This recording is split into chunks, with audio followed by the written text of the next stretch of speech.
वरळीतल्या VDD चाळीतल्या राहणाऱ्या मराठी माणसाला 560 फुटाचं घर त्याच दक्षिण मुंबईमध्ये निर्माण करून देण्याचं काम हे सन्माननीय मुख्यमंत्री देवेंद्र फडणवीस साहेबांनी केलंय किंवा पंतप्रधान नरेंद्र मोदीजींनी मराठी भाषेला अभिजात भाषेचा दर्जा हा प्राप्त करून दिलेला आहे।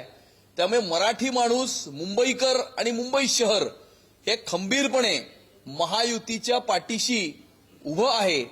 आणि आता मला असं वाटतं की खरं तर यांनी एकमेकांच्या विरुद्ध जे काही बोलले होते, आता दुपारीच मी एक व्हिडिओ ट्विट केलाय ज्या ठिकाणी राज ठाकरेंनी ज्या वेळेला पक्ष सोडला त्यावेळेला माझ्या विठ्ठलाला बडव्यांनी घेरलंय अशा प्रकारचं त्यांचं वक्तव्य होतं, ते ट्विट केलंय। राज ठाकरेजी असंही म्हणाले होते की एक स्लोगन होती, बाण हवा की खान। उद्धव ठाकरेंकडनं बाण निघून गेलाय आणि आता उरलंय फक्त खान। हे माझं वाक्य नसून राज ठाकरेजींचं वाक्य आहे। किंवा तुझ्या कुटुंबियांना महानगरपालिकेमध्ये जाण्याचं थांबव। किती भ्रष्टाचार हा महानगरपालिकेमध्ये केलेला आहे हे आम्ही तर बोलतोच आहे, पण राज ठाकरेजींनी अशा प्रकारच्या भावना व्यक्त केल्या होत्या। त्यामुळे आता मुंबई महानगरपालिकेचा भ्रष्टाचार संपला का त्यांच्या दृष्टिकोनातून, हा सुद्धा प्रश्न जो आहे तो या ठिकाणी निर्माण होतो। किंवा आता उद्धव ठाकरेजींचे येणाऱ्या काळामध्ये जर ते निवडून आले तर कुटुंबीय जे आहेत ते महानगरपालिकेत जाणार नाही का, ह्याचं आश्वासन, लेखी आश्वासन हे राज ठाकरेजींनी घेतलंय का? त्यामुळे अशाही प्रकारचा प्रश्न निर्माण होतो। आज जे काही चित्र आज या ठिकाणी त्या प्लॅटफॉर्मवरती किंवा त्या स्टेजवरती दिसलं, संपूर्ण कुटुंब एक झालेलं दिसलं आणि त्यामुळे मुंबईची महानगरपालिका ही एका परिवाराची जागीर नाही। BMC is not family business. आणि त्यामुळे मुंबई महानगरपालिका ही मुंबईकरांची आहे। मुंबई महानगरपालिका ही मुंबईमध्ये राहणाऱ्या मराठी माणसाची आहे। आणि या मुंबई महानगरपालिकेच्या माध्यमातून या मुंबईकरांना लुटण्याचं काम यांनी 25 वर्ष केलं।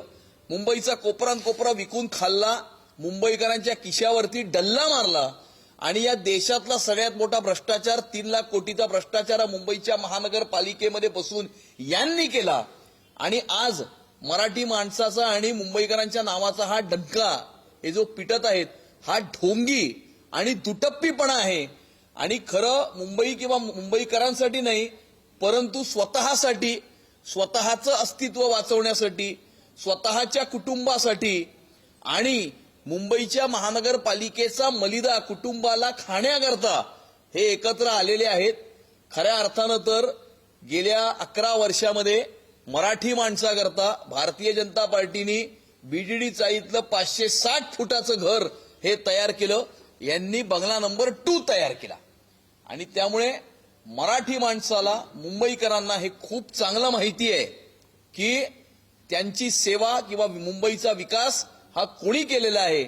आणि हे जर मुंबईच्या महानगरपालिकेमध्ये निवडून आले तर रशीद मामू सारखे अनेक मामू हे मुंबईवरती राज्य करतील, मुंबई शहराचा रंग बदलतील आणि यांची टोळी आता मामूंची टोळी झालेली आहे।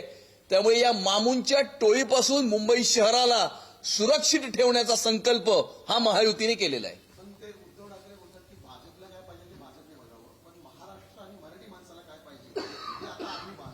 नाही, पण तुम्ही 25 वर्ष का पाहिलं नाही हा मराठी माणूस प्रश्न विचारतोय।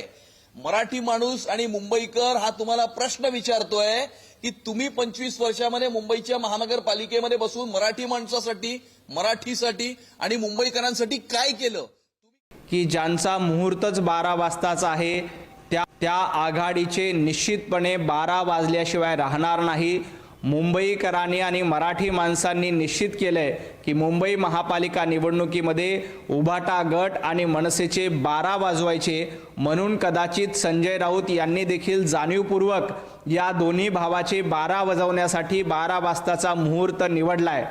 मला अतिशय खात्रीशीरपणे एक माहिती काल अशी मिळाली की संजय राऊत यांनी युतीच्या मुहूर्ताची घोषणा केल्यानंतर राज ठाकरे यांची चिडचिड झाली। राज ठाकरे अतिशय चिडले होते की संजय राऊत यांना घोषणेचे अधिकार कुणी दिले।